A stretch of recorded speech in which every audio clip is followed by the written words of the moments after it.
Shalom saudaraku yang dikasihi Tuhan. Hari ini kita merenungkan bagaimana Allah bekerja bukan hanya menciptakan ruang, tetapi juga memenuhi hidup dengan sesuatu yang bermakna. Kiranya firman ini meneguhkan dan menguatkan kita.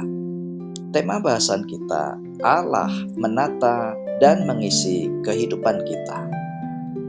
Bacaan terambil dari Kejadian 1 ayat 20 sampai 23. Demikian bunyi firman Tuhan. Berfirmanlah Allah, hendaklah dalam air berkeriapan makhluk yang hidup, dan hendaklah burung beterbangan di atas bumi melintasi cakrawala. Maka Allah menciptakan binatang-binatang laut yang besar dan segala jenis makhluk hidup yang bergerak, yang berkeriapan dalam air, dan segala jenis burung yang bersayap. Allah melihat bahwa semuanya itu baik. Lalu Allah memberkati semuanya itu. Firman-Nya, berkembang biaklah dan bertambah banyaklah, serta penuhilah air dalam laut, dan hendaklah burung-burung di bumi bertambah banyak. Jadilah petang dan jadilah pagi, itulah hari kelima. Saudaraku, pada hari kelima di hari penciptaan ini, Allah mulai mengisi ciptaan yang sebelumnya kosong. Langit tidak lagi hening, lautan tidak lagi sepi. Ada gerak, ada suara, ada warna, dan juga kehidupan.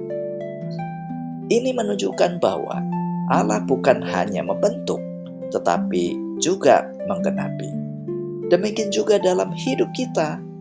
Ada masa-masa ketika hati terasa kosong, rencana tidak jelas, atau hari-hari berjalan tanpa sebuah arah. Namun Allah sanggup mengisi ruang-ruang yang kosong itu dengan kehidupan yang baru. Dia sangat tahu apa yang tepat untuk ditempatkan dalam hidup kita. Damai di tengah kegelisahan, pengharapan di tengah ketidakpastian, kekuatan di tengah kelemahan. Nah, yang menarik saudara, sebelum makhluk-makhluk itu berkembang biak, Allah memberkati mereka terlebih dahulu. Artinya, sebelum kita melihat pertumbuhan dalam hidup kita, Allah sudah terlebih dulu menaburkan berkat-berkat-Nya. Kita tidak berjalan dengan kekuatan sendiri. Ada tangan Allah yang menata, memenuhi, dan memberkati.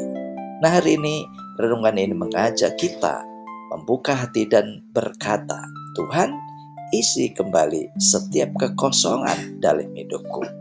Engkaulah yang menata dan Engkaulah yang mengisi hidupku. Mari kita berdoa.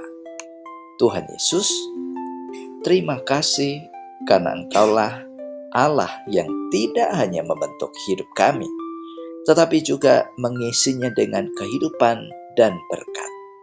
Isi setiap ruang yang kosong dalam diri kami dengan damai, sukacita, dan tujuan Allah yang mulia. Penuhilah kami dengan kehidupan yang berbuah bagi kemuliaan Tuhan. Dalam nama Tuhan Yesus kami berdoa. Amin. Saudaraku, jalani hidup hari ini dan terimalah berkat-Nya. Kiranya Tuhan yang menciptakan langit dan bumi melingkupi hidup saudara dengan damai sejahtera. Kiranya berkat dari Tuhan Yesus Kristus turun ke atas langkah saudara, ke atas pekerjaan saudara, ke atas keluarga saudara, dan atas setiap keputusan yang saudara ambil. Bahkan kiranya Roh Kudus memimpin saudara menjaga dari segala yang jahat dan menuntun saudara ke dalam rencana yang baik. Amin. Jika ada pertanyaan atau komentar, silakan isi di dalam komentar. Jika ingin didoakan dan konseling, silakan hubungi nomor yang ada di deskripsi channel ini. Demikian firman Tuhan hari ini. Tuhan Yesus memberkati. Shalom.